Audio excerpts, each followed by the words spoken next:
Today's video, I'm going to be walking you guys through a 100% no BS guide into remote sales in 2025 because I'm seeing a lot of marketing, I'm seeing a lot of sales strategies on this career path online, and I just want to make sure that I'm clearing up some misconceptions about the space for anyone that's considering actually getting into it. But before we dive into that though, who am I and why should you even listen to me?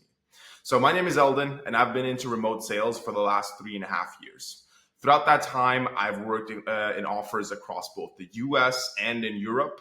I've had back-to-back $10,000 months multiple times, and I've even gone so far as to working for one of Alex Hormozi's portfolio companies. So I really know and have a lot of experience in terms of what it actually takes to get into this space. So without further ado, let's dive into the biggest misconceptions about remote sales in 2025.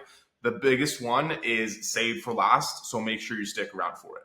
So number one, you can work from wherever you want. While this is true in the sense that you can more or less be anywhere in the world as long as you have Wi-Fi and obviously a laptop, you should take into consideration the fact that you're going to have a lot of your day locked into your schedule, right? And when others are actually able to book a call with you. So most of the time, 10 a.m. in the morning to 7 p.m. at night will be set aside for your job, and you where you spend your time will again essentially be controlled by other people because they'll have access to your calendar and they'll just book in when that suits them, and you just have to be there and you have to be available, right? Now, if people are actually showing up for calls, this won't be that big of a problem because again, you're taking calls, you have the opportunity to make money. But if you struggle with no-shows, then it does become a problem because you're essentially just tying up a bunch of your time into nothing. And usually these calls are in 45-minute blocks. So you don't really have the time to go and do something else before your next call rolls around, and you have to be available for that as well, right? Also, one thing that you will have to be very aware of is when we say work from wherever, sure, I'm in Argentina right now. I live in, or I'm from Norway. So yes, you can work from wherever, but you can't sit on the beach or in a crowded cafe and take these calls. It just does not, it's not suited for that type of environment. You need to be in a quiet location, especially for a closing call. So number two, you can't get into remote sales without prior experience. This almost ended up being my number one misconception, but there's one that's even bigger down the line. So I want to get to that later on. So make sure you stick around for it. But I understand that being a beginner in this space can feel very daunting, right? Where do you even begin? Thankfully, it really isn't that hard to actually get going. Thanks to the nature of the space and the type of people who usually end up running offers that you can sell for.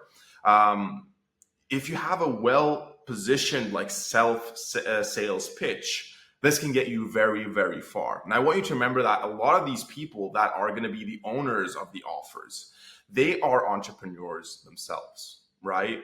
And at some point throughout their life, throughout their journey, a lot of them have actually found themselves in a position quite similar to where you might be finding yourself today. And because of that, they're also more willing and more open to give beginners a chance if you're able to present yourself in the right way. So how do you do that? Well, play on your character traits and essentially help them see their own heroic traits within themselves in you. This is going to be one of the most powerful things that you can be doing to land a position, especially as a beginner.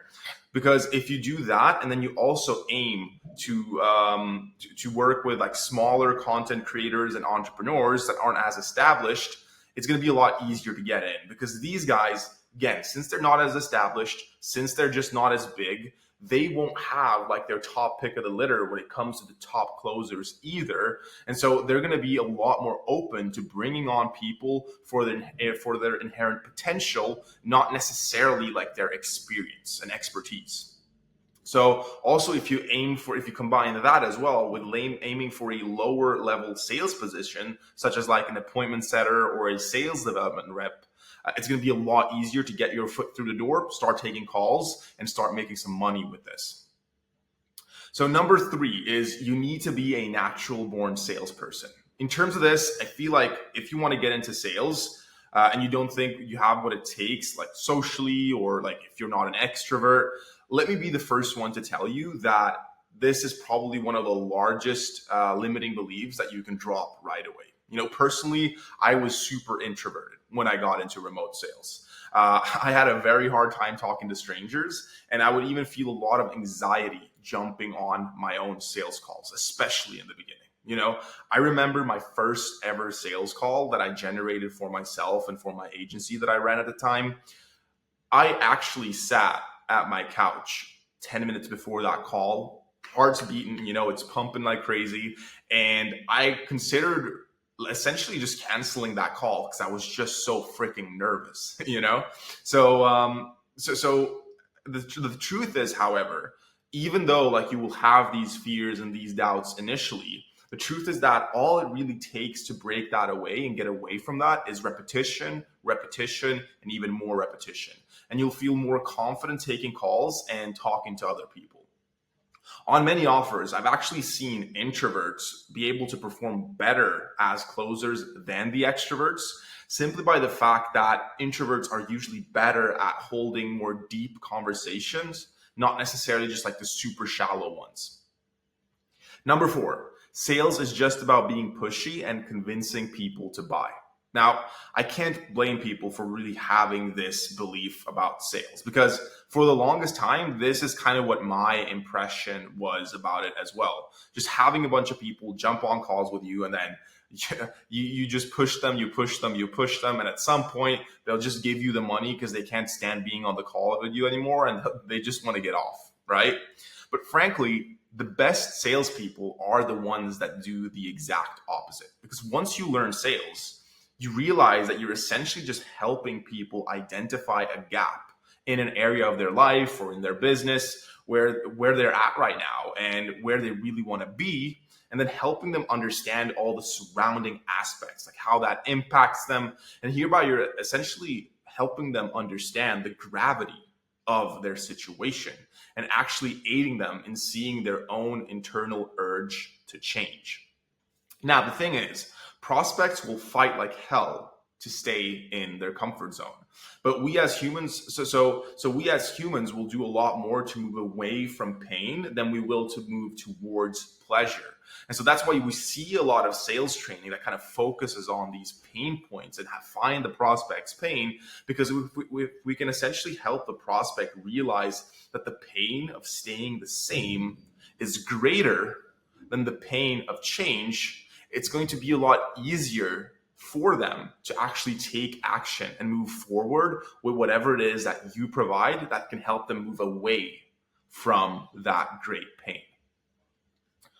Number 5, remote sales will be replaced by AI.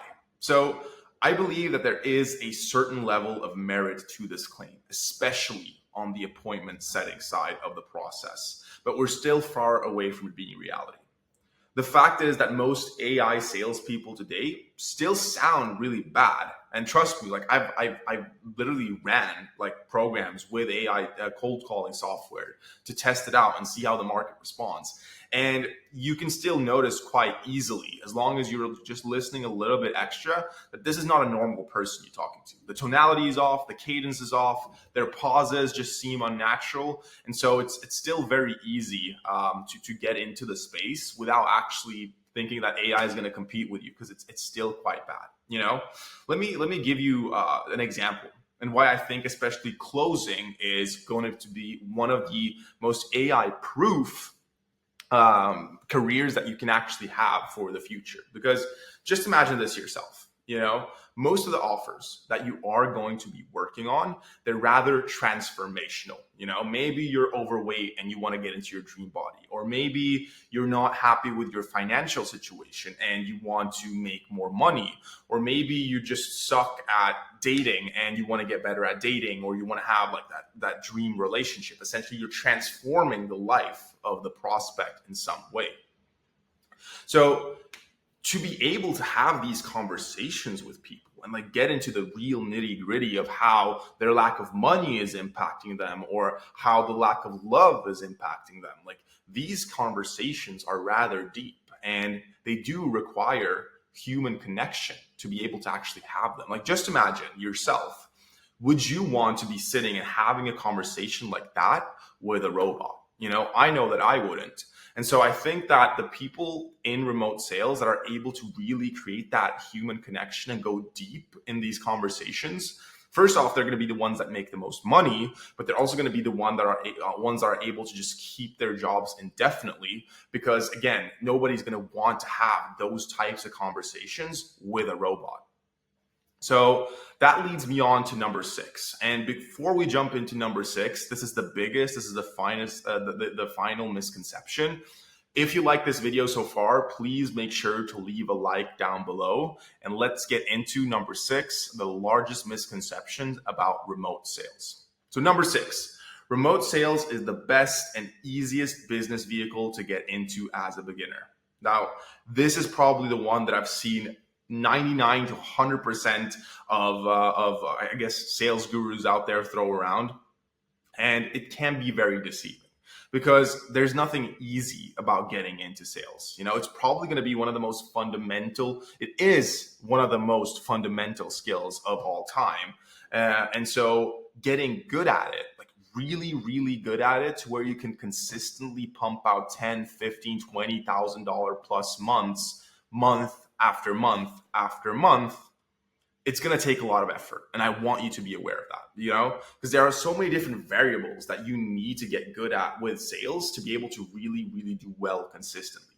Mastering your energy level, you know, mastering your detachment from the outcome, mastering your tonality, your cadence, learning how to read people, to know which questions to ask at what time, positioning your product or service as the best solution for them. You know, sales in and of itself, if you have like this entire thing, like this business universe, sales in and of itself is like a micro universe. But once you actually put a microscope on it, there's a bunch of different things that you need to master, right?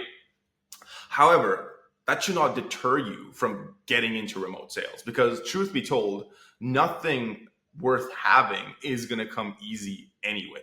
No matter if you choose remote sales, media buying, crypto trading, or anything like that, none of these skills will be easy to master quickly. But on the other side of all that work and all that personal growth that you have to go through to get good at sales is a life that only a few people get to experience, and a level of freedom really only achievable in the last couple of decades. And so that's it. Those are some of the biggest misconceptions that I've seen in regards to remote sales in 2025. Things that I just want you to be a little bit more aware of, have a little bit more clarity on before you essentially get into the space yourself. Now, if you're still interested in just learning more about remote sales, and if you should get into it, click on my IG link down below and shoot me a message. You know, I'm more than happy to walk you through any questions you might have and see if remote sales is the right fit for you and what you're actually looking to achieve. So again, click the link down below, ask me any questions on IG, and I'll see you in the DMs. Thank you so much for watching the video, and until next time.